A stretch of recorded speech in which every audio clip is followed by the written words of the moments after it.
Coming up on episode 24 of the FRUK show, I make a delicious choc chip cheesecake. It looks really good and it smells amazing actually. I'm feeling minty. Minty. And we take a look at some of the cool new foods available in a supermarket near you. Tear and share bun, which looked interesting. Welcome to the FRUK show.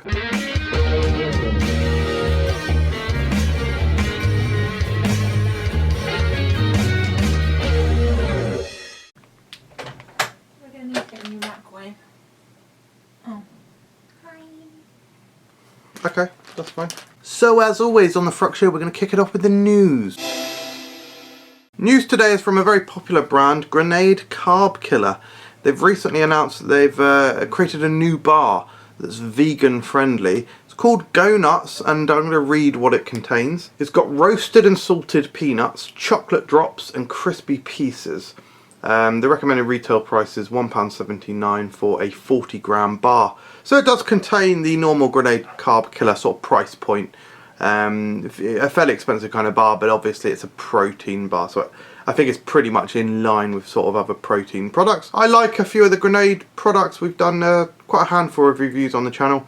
Most recently we did the birthday cake protein bar and I absolutely loved it. So yeah, I would be quite interested to try this. Nut bar banter. Because it is a protein bar and it basically doesn't sound like anything too special, I won't be rushing out to try it. Like the birthday cake bar, sort of the uniqueness of that and how good it is sort of justifies the price point a bit better.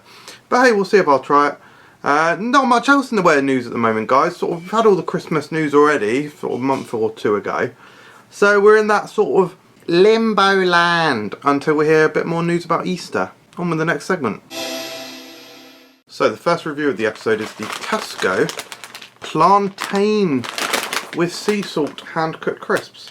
Later on in the episode we're going to be looking at some of the other products available in Tesco at the moment, and this is one of them. So plantain with sea salt. They've got a load of sort of like new crisps. It is as simple as that, plantain crisps with sea salt. I think I've had one plantain crisp product before. Smells just like vegetable crisps, like sort of sweet potato vegetable crisps or anything like that. Certainly looks like little strips of banana or plantain. It appears to keep the skin on from what I can see. That's interesting. Let's give it a go. Oh, a bit of my lip. Oh, I got my lip stuck between my tooth and my thing. If you've never had plantain, it's quite interesting, especially the chips, because they start off as sort of quite similar to a like a banana chip, but because they're not sweet, they sort of delve into potato a bit more. These are nice, but there's one big flaw. I'm just going to try a few more to make sure it's definitely a problem and I'm not just getting unlucky. Yeah, it's a real shame actually. They're not salty enough, not by a long way. Especially when something says sea salt. Sea salt is such a bold and tasty flavour. If you're saying you're sea salty, I want to be tasting that big time. And there is just very few and far between the smallest grains of salt on these. And that means it lacks the flavour that it brings out. But, like I say, that's such a shame because that is a really tasty product. The banana flavouring is quite light. It is literally, like I said, a mixture between a banana and a potato sort of thing. Not very sweet at all. It's all about the savouriness. Man, they're so tasty. It's such a shame they're not salty enough. I give them a very high 3 stars. I would recommend them. They're about £1.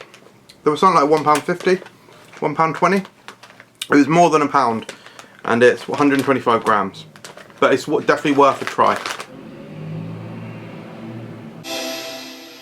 So guys, it's been a good number of episodes since we delved onto the available to buy segment, and I thought I'd switch it up a little bit this time. Usually our available to buy segment is me showing you the products that I've just bought, but I actually took a lot of photos in Tesco last night. There was a lot of interesting new products in there, so let's have a look at them. So one of the first things I saw was these quadruple chocolate mini cookies and these fruit and chocolate mini cookies.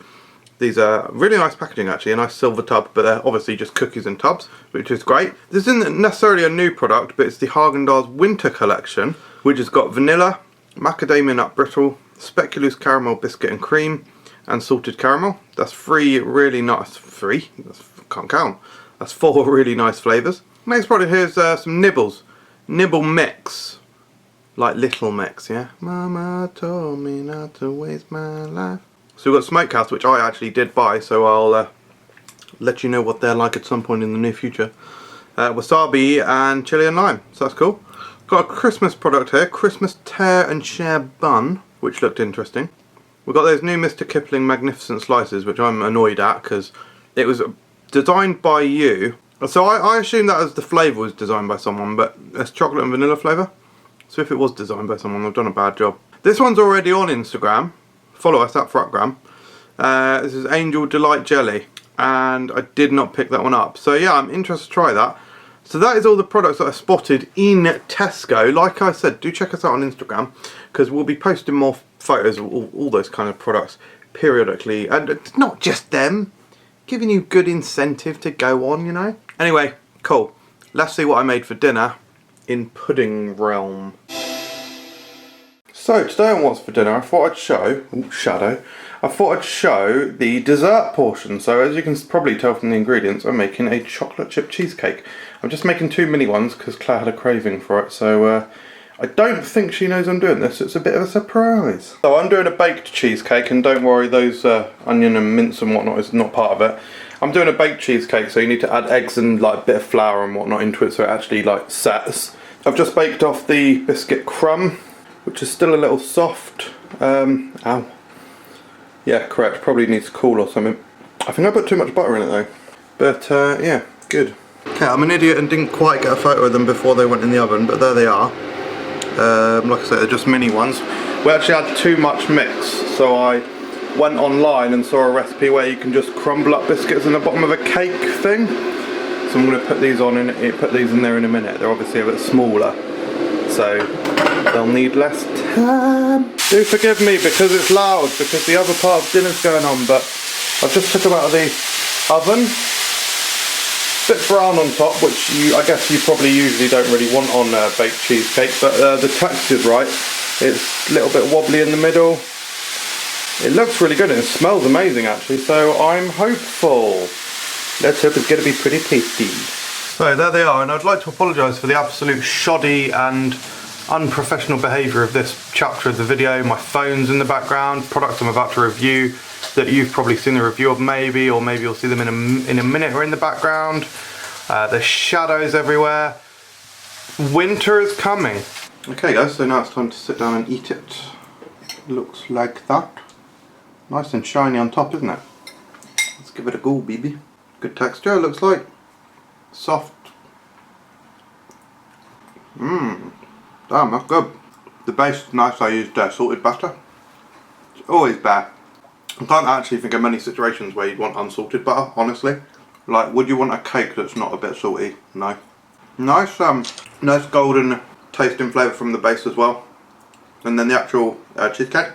Exactly what I was aiming for. Quite a classic New York cheesecake style taste. Just light vanilla with some chocolate chips in. It's really good. Thank you. Really. So last time on Quiver, I asked you about fish and chips and what was sort of significant about fish and chips when it first was popularised in the UK. And there was a few different answers, and some of them may well have been quite valid comments, but the thing that I was looking for was Brown Bear. Brown Bear got the right answer. They said technically the fish isn't deep fried, it's actually steamed. The batter creates a crust and the fish steams inside it. Originally you would throw the batter away and eat the fish. That was exactly right, that was exactly what I was thinking. So well done for getting it right. So your Quiver question this time is, last year in 2017, during a public transport breakdown, a hungry customer ordered pizza. Who delivered the pizza? Which pizza joint? Which pizza chain? Which pizza restaurant? Whatever it may be. Answers on a postcard / write them physically in the comments section. And now on with the next review. Once again guys, I need to be commended. I appreciate the lighting is low on this episode. I think this is the first episode of the FRUK show that I filmed in an evening. Or on an evening. So I know the lighting isn't perfect.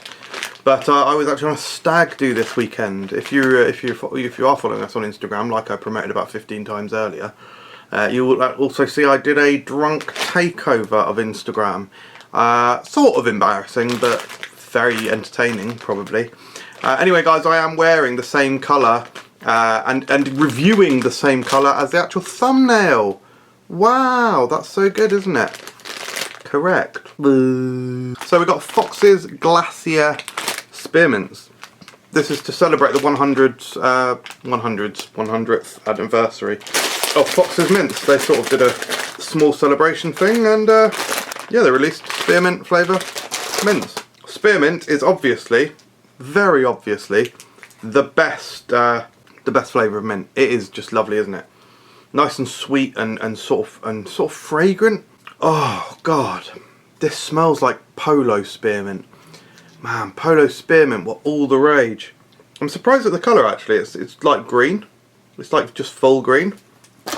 From the packaging, I was expecting a bit more of like a cyany aqua green, and yeah, the outer packaging. But let's give it a go. The only problem with these is that they take so long to eat. They're very hard. Very, very hard. Minty. Yeah, I guess I don't rate normal Fox's Glacier mints so much, just because I'm not the biggest fan of mints.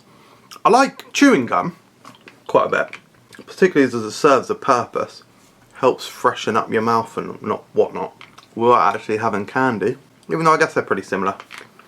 This is really nice. It is exactly what it is. When you rub your tongue on it, you can feel that it is like a sugar sweet, as in it's very smooth, so you kind of know it's clear. The reason I'm making that distinction is because it tastes so much like polo spearmint, but the difference is with polo spearmint is it doesn't quite have that tanginess. Polo spearmint is rough, isn't it, and not so smooth, and doesn't have the same pure sugary taste. It's really nice. Yeah, just like a perfect little spearmint sweet. I'll give that very, very solid 4 stars. Decent. Well guys, you did not disappoint for the Your Photos section this week. We've got more photos than we've ever had before. We've got like 6 or 7 photos here, man. So let's just get straight into it. The Laminator. Ordered cookies from the cookie mill. Rich to go to. He says, yum, cookies from the cookie mill. Thank you. That looks like an ultimate box to me. So well done for purchasing from our good friend. They are amazing cookies. I had one yesterday actually. Very recently indeed. Brilliant. Unicorn Ambassadors. The first of several posts from them. Brilliant Instagram account. These are those Swedish couple that contacted us a few months ago and took a photo of all of their favourite products. They've shown here Smash, which is a salted sort of corn snack thing covered in chocolate. The interesting thing about this is that I now own a bag of these. One of our subscribers sent us in some like Swedish snacks, and this was in there. I can't wait to try them, and we'll definitely be doing a sort of separate review for them. Then Mr. JS Carter has said, sorry guys, rude. I'm still eating the sweet. What is this madness? That's rude. Bloody hell, this beer from Beavertown Beer Brewery is proper delicious. Name and design alone sold it to me, but the taste was ultra refreshing. It's called what? Lupulloid IPA? It does look great. I'd definitely like to try more beers in the near future. I recently tried a sour. If you listen to our podcast, you would have heard that. Mr. Chode. Mr. Chode is on Instagram, guys. Yeah, believe it. He said, scenes. FRUK whole month's wages gone. Kids are crying. House is in meltdown. Wife said buy the frozen cheapest shit you can find. So got these. Divorced. Single. Life is over. Should die. 8 kids and counting. Don't care. Hashtag Charlie Biggins. Massive win for the shelter. Fantastic. Another one from Unicorn Ambassadors. Strawberry Fanta. Looks good. Another one from Unicorn Ambassadors. Swedes love their pick a mix. Swipe up for more pics. Go and follow them. Yeah, that does look good. I mean, that looks excellent, doesn't it? And then finally, last one is from Mr. Chode again. I actually insist FRUK review this. I think Nate would appreciate these. They are unreal and are on offer in Tesco. 2 bags for £1.50. I'm sure they're coated with crack. And of course it is Lebkuchen. So thank you very much guys for sending all of your photos. Really, really enjoy seeing your photos, and I really like going through them. So feel free to hammer more to us like you have this episode. Thanks again for watching, everyone. If you want to see something specific on the FRUK show, then please let me know. Peace and extreme non-violence to you.